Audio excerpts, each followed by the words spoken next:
How are you, man? I'm good. I'm good. I've got my coffee. I'm primed. It's day 2 of being outside of lockdown. Yeah. So in the office. So it's good to be back. Good to be focused. Yeah, it's hard to focus for me at home. So yeah, I like to separate my work and my living. I like to have a very clear line. So that ability to just leave the laptop in the office and just walk away is really important. And not having that during the corona sort of period has been a bit tough, but it's good to have that distinction back again. That's great to hear, man. I think that's a good place to start as well, because I certainly learned a lot from you about focus, discipline, keeping on track, and I respect you hugely for your abilities in that domain of like mental fortitude, skills. I don't know. The question is, what do you do when you lose track of focus? How do you get back on track? When you lose momentarily, the priorities are not clear for whatever reason. What's your go-to? Do you have any personal kind of ways that you get back on track? Look, I think this is so different for each person, but mine is a little bit strange. Like everyone has that little inner dialogue person that is inside them and that is talking to them. And it's quite weird because you don't know if you're sounding like, I don't know if I'm sounding like an absolute psychopath or something. I've got some massive issues, but like that's one thing that's always been with me. So if I am being slack, or if I'm down, or if I'm like moping around about something or unhappy about something, there is just mentally a voice that kicks in and says, okay, enough. There's something just inherently just says, okay, enough, and then get on with it. And it's quite weird because when I see other people that are in similar situations, I say that to them, so like, and then I'll be like, Krishna, you're such a mean guy. Like, you're just absolutely not empathetic to my situation or whatever it is. But it's funny because that's how I deal with myself. Yeah. And quite literally, there is a voice which comes from I don't know where, and it just literally says, okay, Krishna, get your shit together. Let's go. Just get on with it. And that's when I get up from whatever I'm up to, and then I get on with doing stuff. But yes, it is a very hard thing, and like sometimes it's not as straightforward as that. Even though there is a voice in the back of your head saying, "Okay, come on, get up." Like, you literally getting up as well is again a different thing. And Sophie always calls me out on this, and she's noticed a pattern with this as well. Where I do kind of linger about, lounge, kind of a little bit, and try and get into the mood, into the swing of things. But once I'm in the swing of things, it's okay.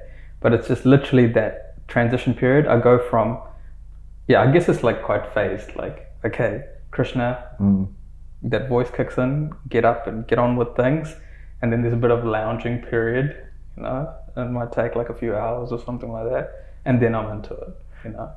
It sounds really strange to talk about this, but this is how I operate. It's just weird. Yeah. Have you always had that voice?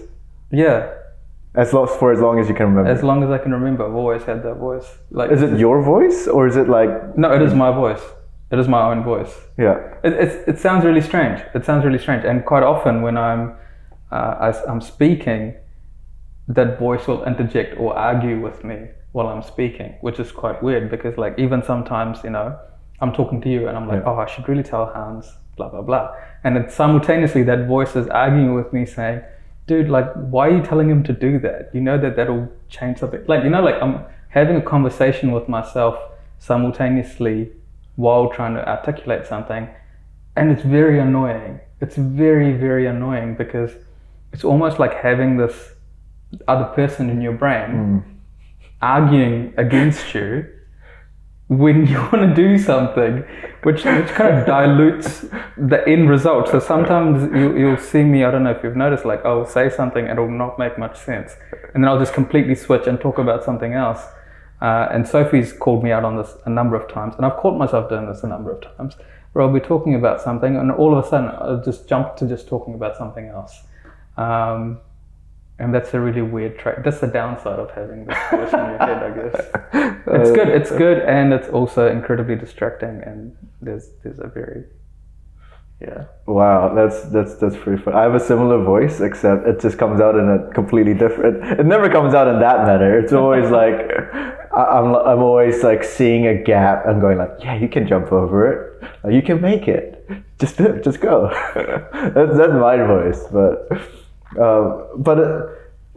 The question was about getting back onto focus, right? That voice, I think, to me, sounds like a cue to get back on something. But what if you don't know?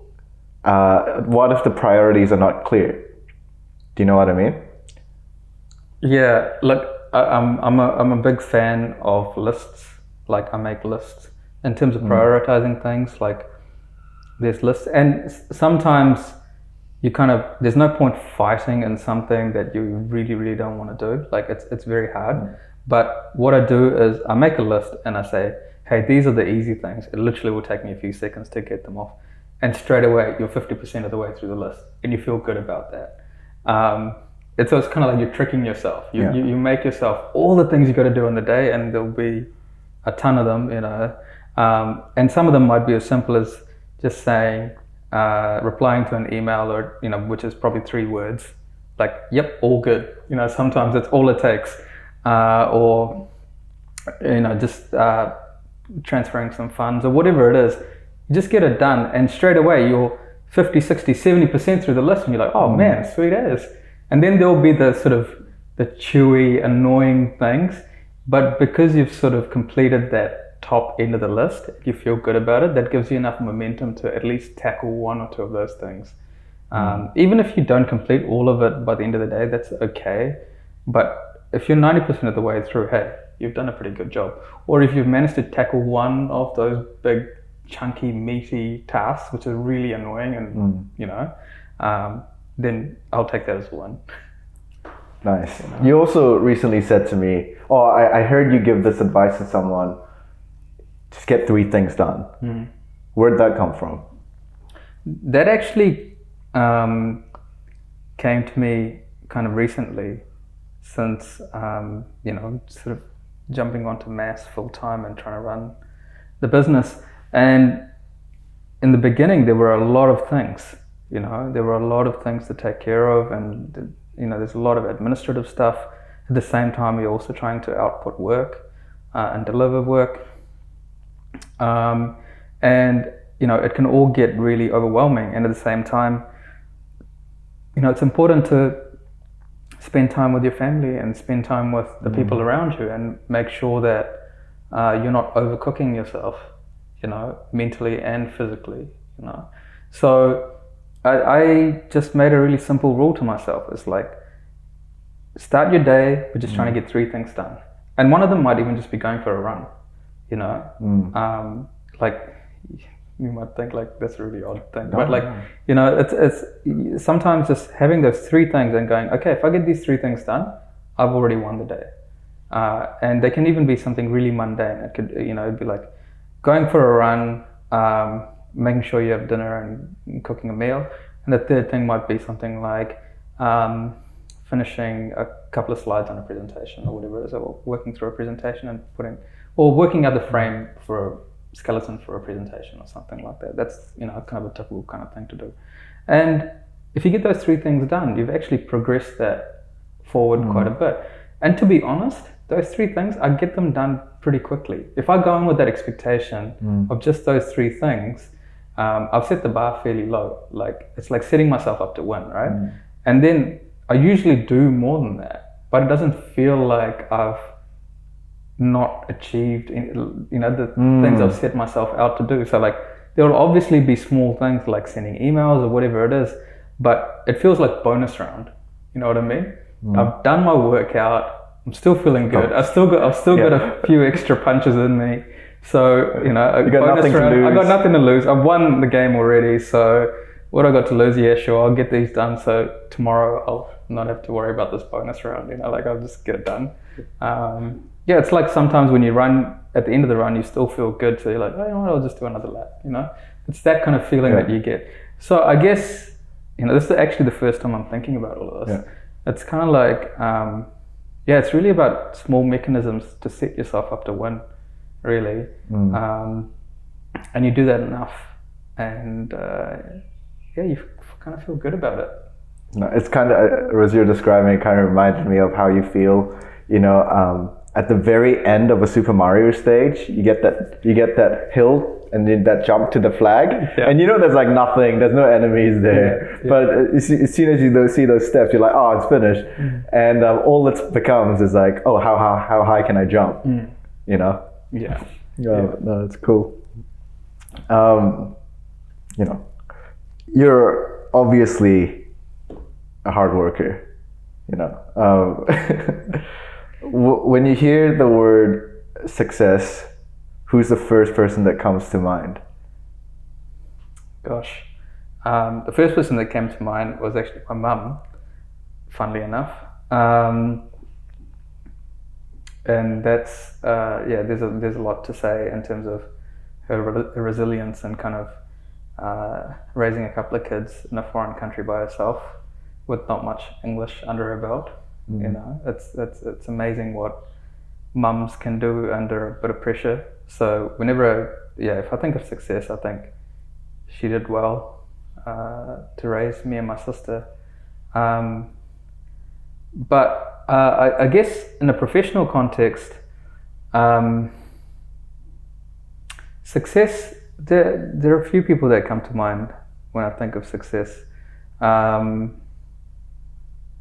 For one, my boss when I was in Amsterdam, when I was working there for a infrastructure company, and I just really appreciated the way that she managed her staff, and the way she interacted with them. There was a mutual sense of respect between her as the manager and the staff around her.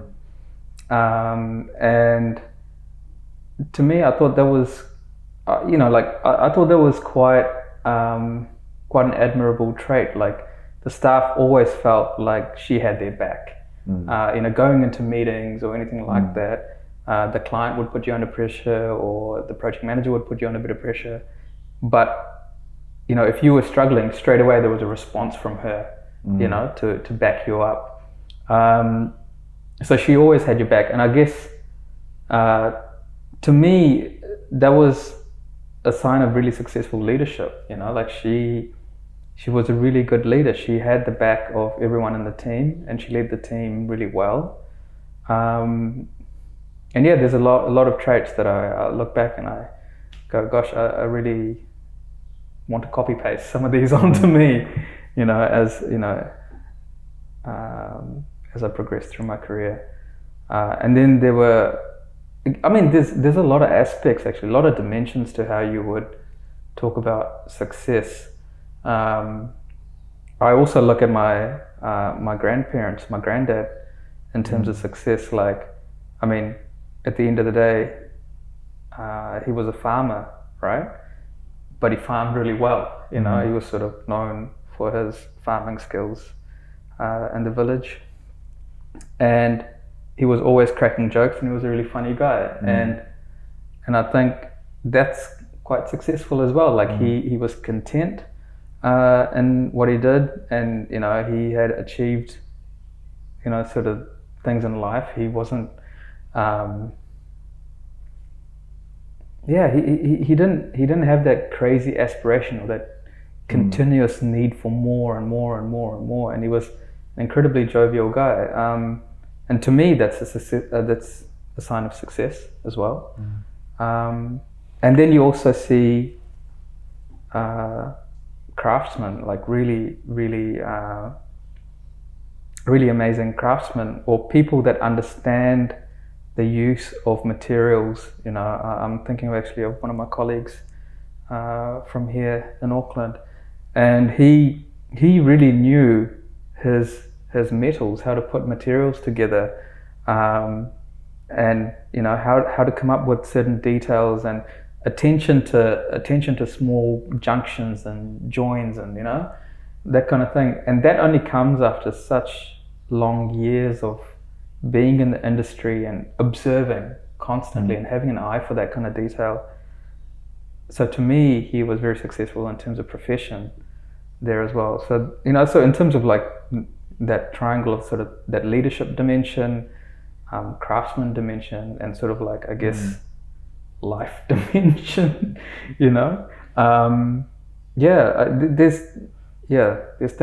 slices I'd like to take out of each of those little stories and people that I meet, and put them together. And man, I don't think I've ever heard you mention these people. It's really interesting for me. Like I feel like I've been sitting next to you for the last year, and I feel like, oh, I know Krish, but no, this is really cool. And the first three people that you mentioned,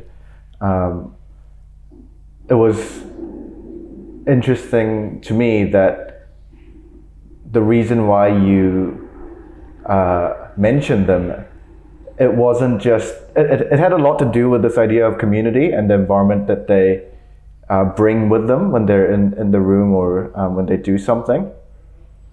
And it's, often we feel like, I feel often everything's like a race, and it's like the 100-meter sprint. You can look at a day like that, you can look at a life like that, you can look at a career like that. But with everyone, as you're talking, I got this sense that it's more of a relay. It's more of this relay situation where it's bigger than just you. It's like, as you help to take the baton just one more step, and you do that well, and you pass it on, and these people who do that well, and in that process, like, give the next person like hope and some momentum, and a push, dimensions that you would never think about in like a single person race. It's kind of the images that I got. Yeah, I mean, the thing is, like, you never have one person that is a master of everything. You know what I mean? And the dimensions that you think are the best qualities of you are probably the qualities that are not the qualities that the other person is absorbing from you. It's probably a very different dimension. It is. It's a weird thing that, for me anyway. Like, I like to copy small lessons from everyone that I meet. It's like, okay, whether it be like, a good trait or a bad trait, or, I mean, that's a very sort of, it's a scale thing. It depends on where you want to sit on that. But, like, lessons someone will tell you, and you kind of go, okay, I should not do that. I should not do that. That person already went through that lesson. I should not repeat that mistake, or someone did that really well. I should do that, or I should emulate that in some way, or that's a lesson that I can take on board. So, whenever you have these sort of more philosophical conversations with people and they open up and they tell you stories, there's always a moral in that story. And even as a kid, I was always obsessed with stories. Like, I love a good story. I still love movies. I love, listening to people's life experiences, and they're really fascinating to me because there are small lessons within that you can add to your own sort of script in some way and respond to situations. They almost become reference material for decisions that you make, in some ways, because there's never going to be that one, like, because coming out of university, I thought, hey, there'll be that one person that will teach me the mastery of this thing called life. I'll be like in a game, kind of like an apprentice, and then someone will teach me the mastery of architecture, for example. And very quickly you realize that is not the case. like I kind of struggled to find,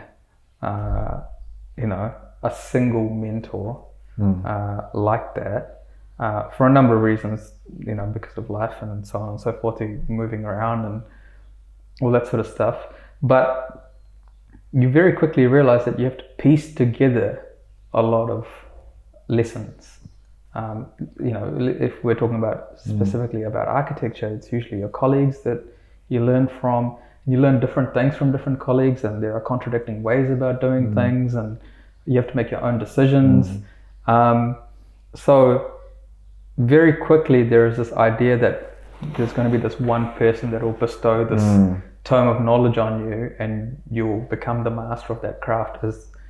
Got diluted very quickly once I came out of university. And it's up to you to do that, right? Exactly. Yeah, exactly. So so the thing I can recommend the most is go out there, talk to a lot of people. It's okay to have conflicting or contradictory ideas, and make your own opinions and craft your own script in your own world or whatever it is, because that is the pathway. Like if you're lucky, some people are absolutely lucky to have that one person that will teach them everything, that they know, and that suits certain people, kind of thing. But I guess I'm not one of those people, because I like to talk to many people and then make my decision based on that. Yeah. So moving from the more philosophical, as you say, to completely practical. Knowing everything that you know now, if you woke up tomorrow with no money, no connections, in a new city, it's still 2020, right? How would you go about, what would you do? What would your actions be, like general strategy be to kind of climbing that ladder again? Am I the same age? You're the same age. I'm the same age. I've literally just been smacked in the head and I've woken up. Yeah, you have all your knowledge, you've learned all your lessons. Yeah. You just don't have money or connections. Yeah. That's an interesting one. And how would I then start? Yeah, would you do the same thing? Like, would you go into architecture, go to uni and, go about it that way? Well, no, because I already have the knowledge from university, or what I can get out of, from that period of my life at university. I've learned some things now. It's that phase of my life where I want to practice, right? That's where I'm at. So in that sense, I would look at opportunities for practice, but then I imagine it'll be a building block sort of stage, So cover your bases, first of all. Make sure there's a roof over your head and you've got enough food in your stomach, because without those two things, you're not going to be able to think straight, So cover your most basic needs and then build forward. So I would, if I had to, I'd pick up a hammer, I'd go work on a farm, I'd do whatever I needed to do to achieve that. That's step number 0. Make sure you can survive in this world, right? And then you'll start to have the mental clarity in terms of what directions, what opportunities. Then it becomes about proving your skills or your value to the person next to you, to the industry, or to wherever you want to get hired or wherever you want to practice and work. And then you move to that next level. So it's about demonstrating that you have the skills to complete those things. And one of the things that's actually quite interesting is programming. Programming is a really interesting discipline, because it's one of the few areas where you can say, look, I can do this, and you do it. You demonstrate it, that you can do this, and then you get paid. You know what I mean? It's if you can do it, you get the job. Yeah. You know what I mean? There's no qualification. There's not necessarily that whole. In some instances there might be some of this sort of requirement for qualifications and stuff like that, but predominantly, say for example, someone says, "Hey, can you build me a website?" And you say, yes, I'll do this website and it's going to cost you X amount of money. You build the website, you get paid. You know what I mean? And I think that's probably where I would start in terms of like, it's a discipline which is very transaction-y, you know, like in a way, you know, you write the code and then you get paid, you know. There isn't, I mean, I'm really oversimplifying this, but again, there's that voice in my head saying, Krishna, you're just kind of like, you know, glancing over a whole lot of stuff. But that's where I would start. I can't seem to articulate why, but I think I would start there because it's less subjective, I guess. I think that's the reason. Given my current skill sets, out of all of them, it's less subjective and less, how do you call it, prone to a lot of subjectivity, you know. It's a very, it's like mathematics, like, you know, it's just kind of like, this is what it is. Yep, I've done the job. Thank you very much. That's where it is. And then build from there. Yeah. I really enjoyed your answer because I think most people would think of the endpoints. You know, I'll probably work as an architect or, you know, try to achieve this end goal. But yours is much more. I almost get the sense that the job descriptions are kind of not important to you. You're just gonna do what's inherently interesting to you and passionate about while giving people value. And the job description of what you might be called or what the profession might be or the industry might be, because you didn't at any point mention any of those things, you know? Yeah, like I think at the end of the day, it's like, I mean, you're in 2020 now. What does a certain title actually mean? You know, like, you know, what does an architect mean? You know, like, you know, a lot of architects can code now. You know, they're bridging the gap between programmer and architect, and a lot of architects are now doing a lot of simulations and you know, finite element studies and so on and so forth. And a lot of architects are working with robotics.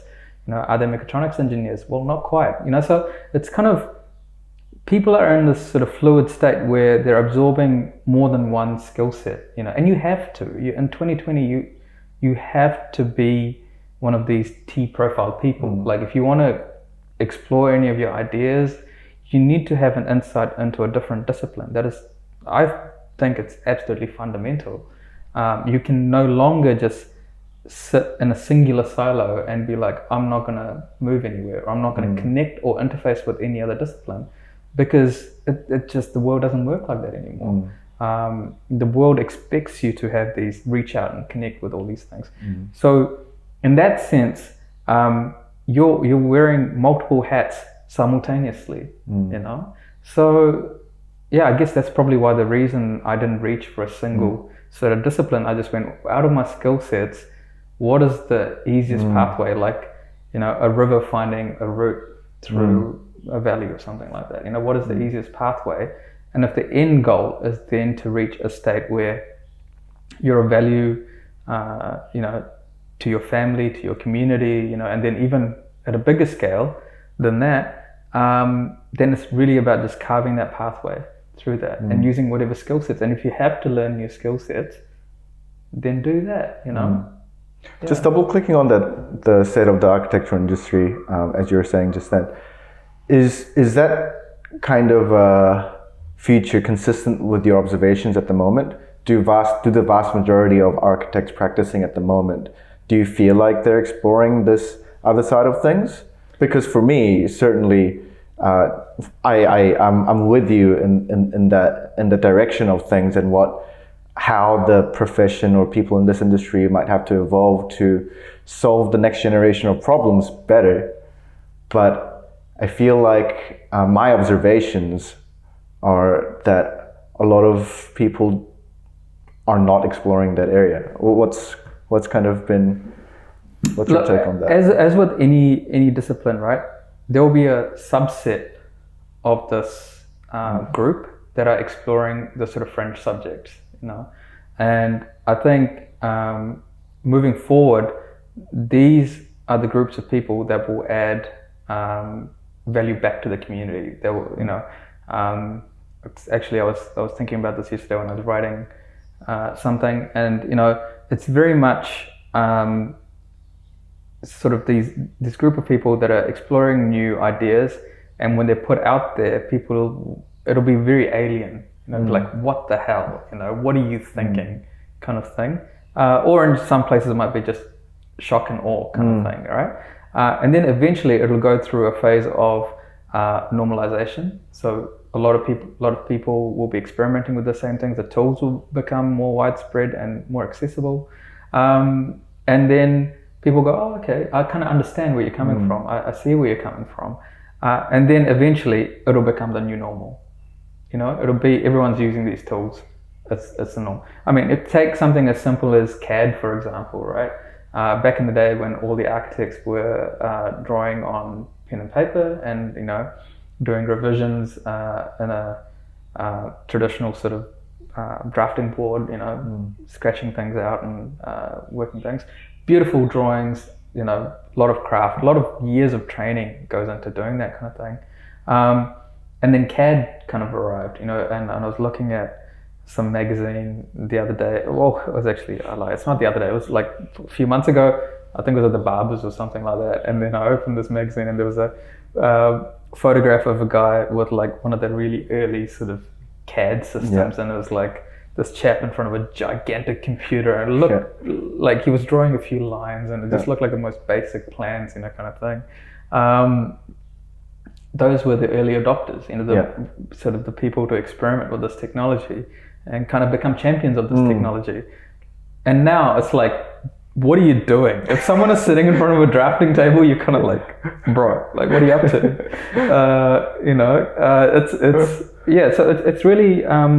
It's really part of this evolutionary cycle, of where it goes from this sort of shock and sort of alien kind of feel to sort of normalization. Everyone starts using it, and then it comes into the state of like, why are you not doing this? Like, it just makes so much sense.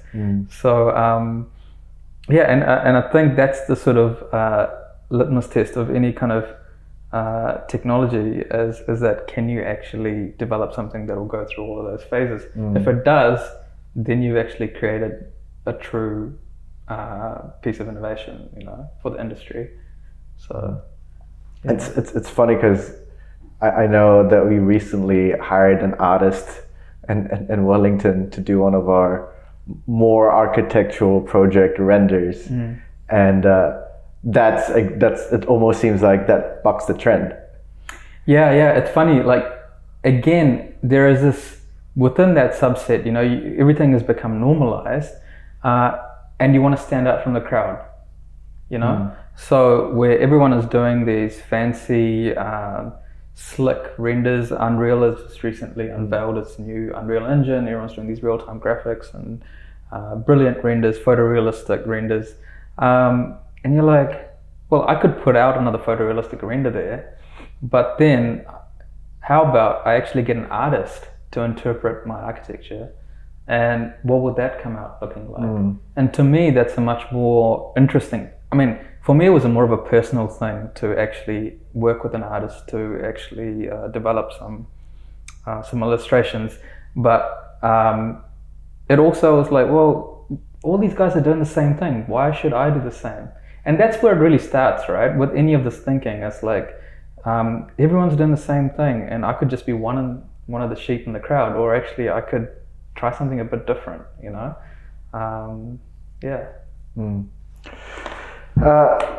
That's it for me, man. That's it for me. You brought something with you that you want to talk about.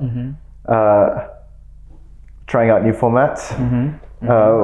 What do you have for us? Well, what's on your mind? What's on my mind? Okay. It's really interesting returning back to the university environment after being out of it for almost a decade.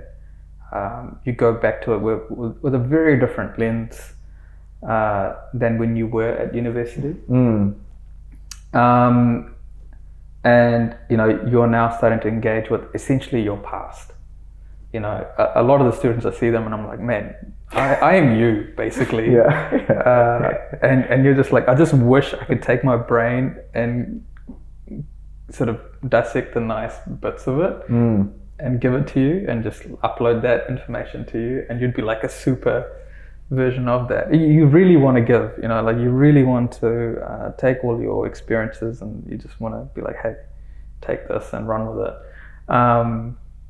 And yeah, I guess my question to you is like, how have you found it going back to university after almost a decade? And what are some of the great things and some of the challenges, and have there been any modulations to your approach to teaching these kids? Oh man, that's a big question, I know. Yeah, it's a big question. I think coming from a family of teachers, there's a lot of teachers in my family, I kind of understand, I can empathize with them more now, in that, it's like, you can't just give them the answer because they're not it's the answer is only half the equation, almost, and it's almost like when you try to convince anyone of anything, or you try to teach anyone about anything, that's, they need to be in the right place. It's almost like we talk about luck a lot. What is being lucky, right? And I get the sense that it's someone telling you the right thing, but at the same time you being in the right place to hear that message, and you need both, right? So a lot of kind of the approach and attitude that a lot of teachers in my family to their students took had a lot more patience, way more patience, because I'd be seeing how people teach, and I'd be like, why don't you just get them to do this and this way, and then they can get this far within the same time, not this, but so I think I think that the experience is definitely kind of teaching me about that, and just getting to coming to peace with that, then okay, let's see what we can do here with these guys, because they are there to learn, and the other thing is, just as you're saying, yeah, they're in the same place as I was 10 years ago, but at the same time it's a different place. 2020 is a different place. Some of these students coming in first day talking about Black Mirror, first day talking about 3D scanning and like bioprinting and all these kinds of crazy ideas. I remember Ross Stevens at Vic, one of the first kind of interactions with him and the students, he was telling us, think about what if in the future, instead of, you could plant trees that grow shoes. And I'm just going like, man, what, like zero connection, like just what are you talking? I'm just gonna draw cars, man, like but to these students, I don't think that'll sound like that alien, so I feel like their starting point is, for a lot of these conversations, are very different, and so I can't I'm actually having a lot of fun learning from them about the world that they see, or the world that they want to create, because it's quite a different picture, and I'm being surprised, every day, which is good for me. Interesting. Have you had to? I mean, we've been teaching for how long now? It's coming up to 10 weeks now, and has your teaching approach or style changed over those 10 weeks? Like from what you went in with and the way that you approach it now, do you think it's changed, or it's been the same?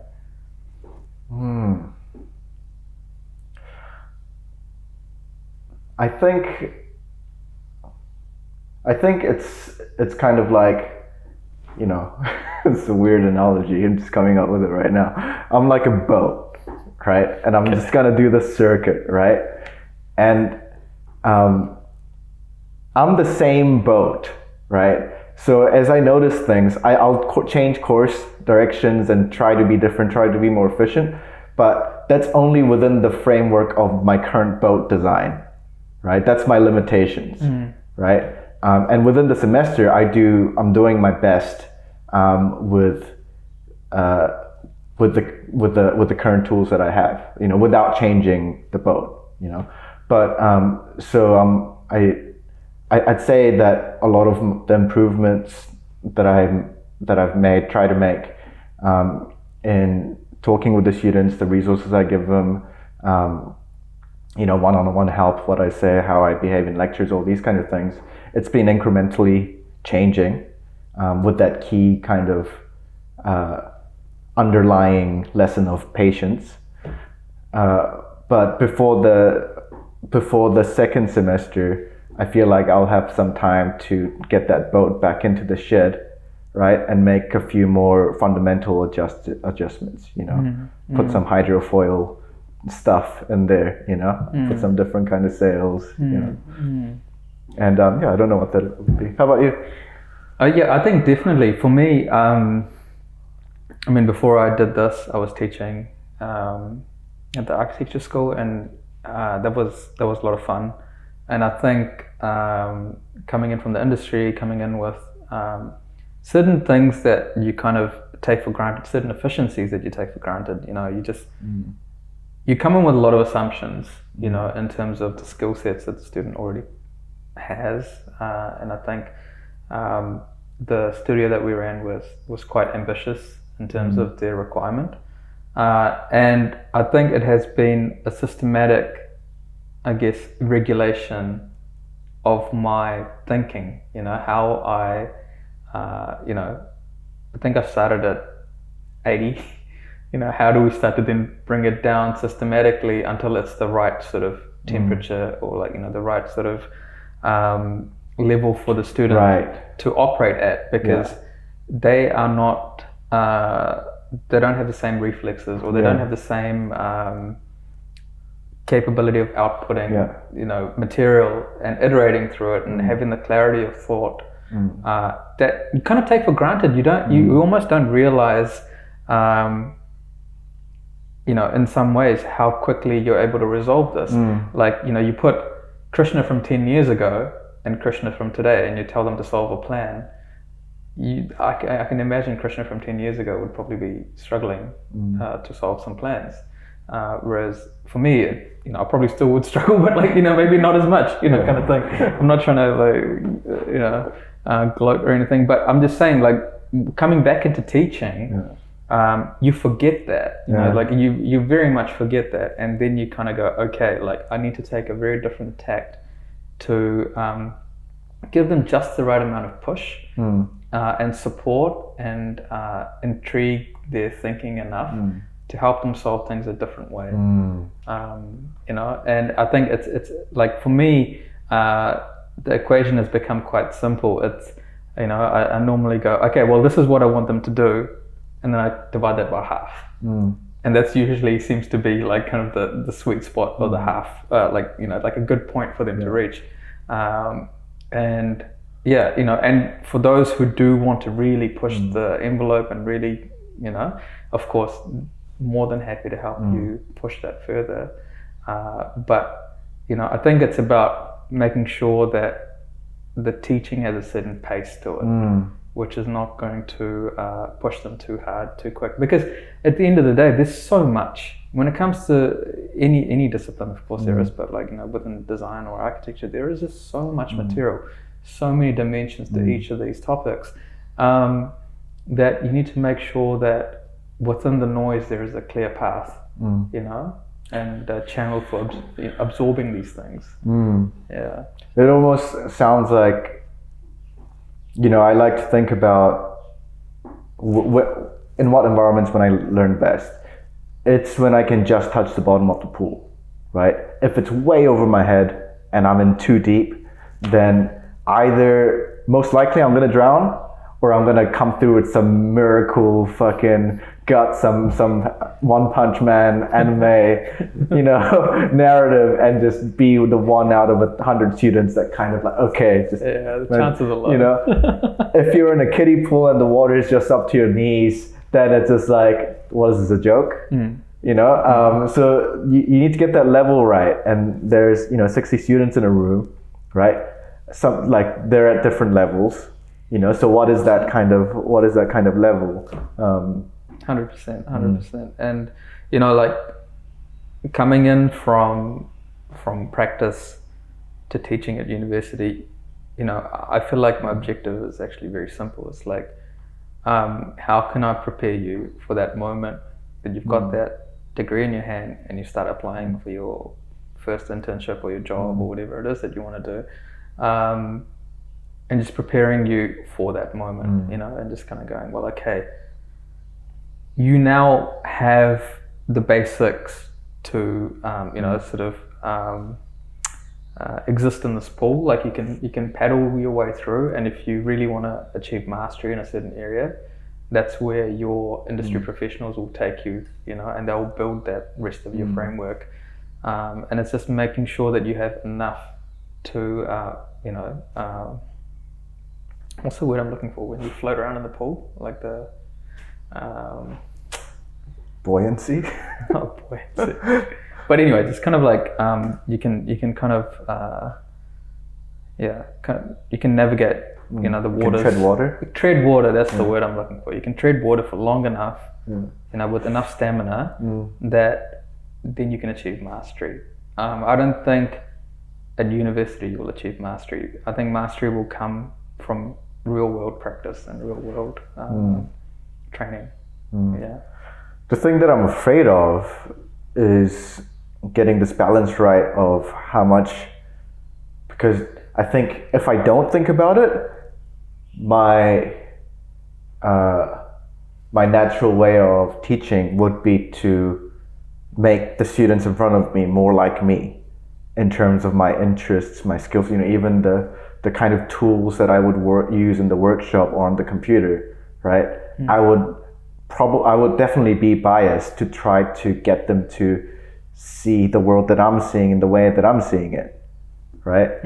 And I think that can't, it's a balance thing, because you need that. You need some of that ego, because like you're there for a reason, you're Krishna, you're not a machine, and some of the things that you've learned, you've gone to kind of the industry kind of realm, right? And you've learned some lessons, you got some scars, right? And the message, watch out for tigers, you come back in and you have to warn them about the tigers, right? But maybe like they're not going to go to the part with the woods there's tigers there. You know what I mean? So you need both, and I'm trying to kind of keep in the back of my mind that the ultimate goal is for them to get self-mastery, understand kind of the craft that they need to master, more than just a straight, this is what I think, this is the picture of the outside world that you should have. Download my picture. 100%. Yeah, 100%. Yeah, I'm to be honest, I'm very excited for these kids. Like they'll finish their course, they'll have the right exposure to all their tools, they'll make some good friends within their class. Again, who'll go off to do really interesting things, and these people, they'll go and get internships at different places, they'll form their own ideas, and I just hope some of the seeds that were planted, of continuing to push themselves and push the boundaries of their discipline, whatever they decide to go into, that ethos stays within them. And yeah, I guess that's the nugget that you just want to leave, that seed, that's what you want to leave them with, and then off they go, Yeah.